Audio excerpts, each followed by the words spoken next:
Mujer a quien conocemos, admiramos y respetamos por su calidad humana,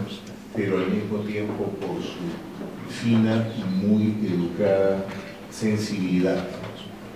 de modo representativo, con estilo y al mismo tiempo con simpleza, ha elevado el arte a alturas insospechadas y ha sabido proyectar una cultura antigua del Perú, visualizando el enorme futuro que otros artistas, hombres y mujeres, pueden tener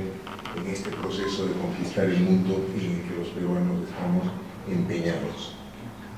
Con mucho gusto entrego este reconocimiento